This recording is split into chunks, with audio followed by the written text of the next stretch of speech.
bahwa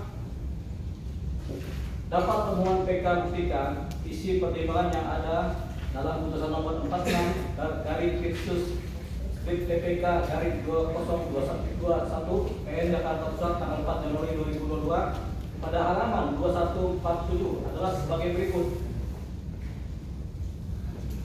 Bahwa dikarenakan pemohon PK tidak terjun langsung dalam melakukan penentuan portofolio investasi saham dan reksadana, karena pemohon PK tidak melakukan perbuatan berupa bersepakat dengan pihak lain dan atau menyetujui penempatan investasi berupa saham dan atau reksadana dan telah sesuai dengan prosedur yang telah ditetapkan. Hal ini didukung dengan keterangan saksi-saksi, yakni saksi Yah Anandayu Padatitya, Heri Wahyuni, Ansi Arifianto, Tri Yuwono, Aris Sandi Indro Dwisatyo, Karsyum Kusmadi, Erik Harjono, Irwanto Darmawan, Arke Nurjati Markistinasari, Jun Trihari, M. Fadli, Tri Agung Binantoro, Wisma Adi Wibowo, Rianti Komarudin, Rini Surbanisi, Alex Setiawan, Joko Hartono Pito, Sukedi Alwan Anis. Bahwa dikarenakan adanya keputusan serta peraturan ini telah menunjukkan bahwa dalam masa jabatan terdakwa PT Asabri Persero telah menjalankan prinsip kehati-hatian dan telah melakukan tindakan preventif terhadap pelanggaran SOP. Pernyataan tersebut juga diperkuat oleh saksi Irjen Pol Purnawirawan Dr. Andes Syafrizal Ahyar Sarjana Hukum MM, Heri Wahyuni, Isyad Isyikla Bambang Susanto, Aris Sandi Indro Dwisatyo, Hari Setianto, Ari Citra Asmara, Ekiawan Heri Primarianto, Lim Anggi Kristina, Catherine, dan Anditya Suksmono Sumitro. Bahwa atas kegiatan investasi saham dan reksadana telah dilakukan analisis dan atau analisis teknikal yang telah dilakukan sebelum pembelian saham. Terkait dengan adanya analisis yang telah dilakukan dalam pelaksanaan pembelian saham, sebagaimana keterangan saksi-saksi sebagai berikut. Saksi Dr. Andes Syafrizal Ahyar SIMM, Dr. Bisler Simbolon, Heri Wahyuni, Tri Yuwono, Erik Harjono, Ari Setianto, Arke Nurjati Markistinasari, Ekiawan Heri Primarianto, Ferry Panggabian, Fahyudi Janiat Maja, Tri Agung Winantoro, Ali Setiawan, Sony Wijaya. Bahwa selain hal tersebut, dibentuknya beberapa peraturan internal yang berkaitan dengan investasi saham dan reksadana tentunya membuktikan bahwa pemohon peninjauan kembali telah menjalankan prinsip good corporate governance, di mana prinsip ini adalah prinsip-prinsip yang diterapkan oleh perusahaan untuk memaksimalkan nilai perusahaan, meningkatkan kinerja dan kontribusi perusahaan, serta menjaga keberlanjutan perusahaan secara jangka panjang. Adanya ketentuan dan peraturan internal perusahaan dari PT Asabri menunjukkan bahwa pada masa kepemimpinan pemohon PK telah dijalankan prinsip GCG Good Corporate Governance dengan baik melalui keputusan dan peraturan internal serta hasil audit dari kantor akuntan publik yang menyatakan bahwa hasil laporan audit terhadap PT Asabri selama periode kepemimpinan pemohon PK mendapatkan opini wajar tanpa pengecualian, termasuk terkait dengan hasil audit PT Asabri tersebut yang juga menyatakan bahwa laporan bersifat wajar tanpa pengecualian, sebagaimana keterangan saksi Irjen Pol Dr. Andes Syafrizal Ahyar, Tri Yuwono, dan Sony Wijaya. Bahwa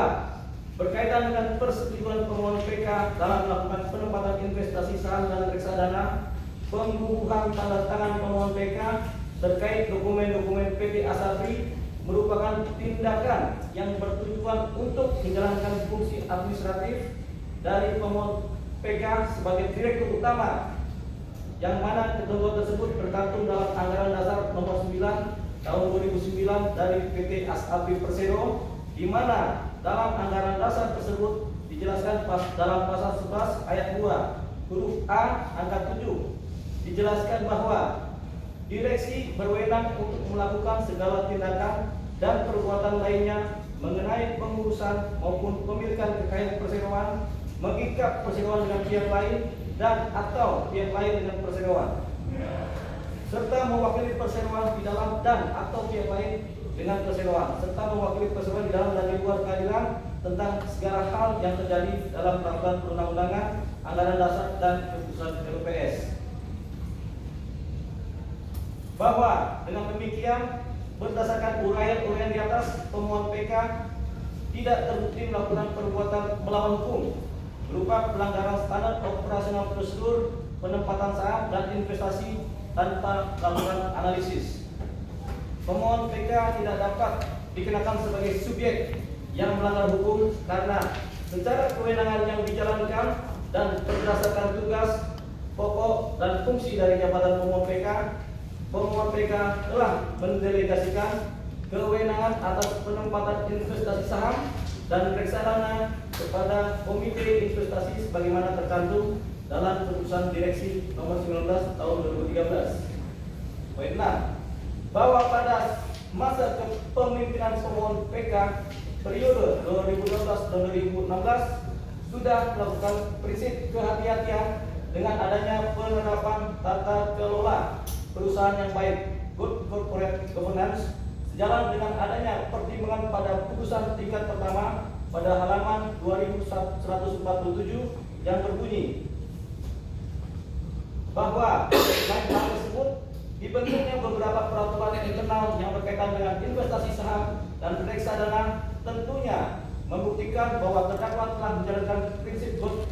corporate governance, di mana prinsip ini adalah prinsip-prinsip yang diterapkan oleh perusahaan untuk memaksimalkan nilai perusahaan, meningkatkan kinerja dan kontribusi perusahaan, serta menjaga keberlanjutan perusahaan secara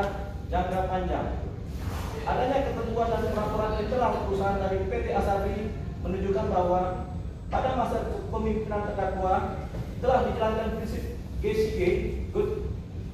Corporate Governance, dengan baik melalui keputusan dan peraturan internal serta hasil audit dari kantor akuntan publik yang menyatakan bahwa hasil laporan audit terhadap PT Asabri selama periode kepemimpinan terdakwa mendapatkan opini wajar tanpa pengecualian. Terkait dengan hasil audit PT Asabri yang menyatakan bahwa laporan bersifat wajar tanpa pengecualian sebagaimana keterangan dari saksi Irjen Polisi Purnawirawan Dr. Andes Sabri Ahmad, Tri Yuwono serta Sony Wijaya,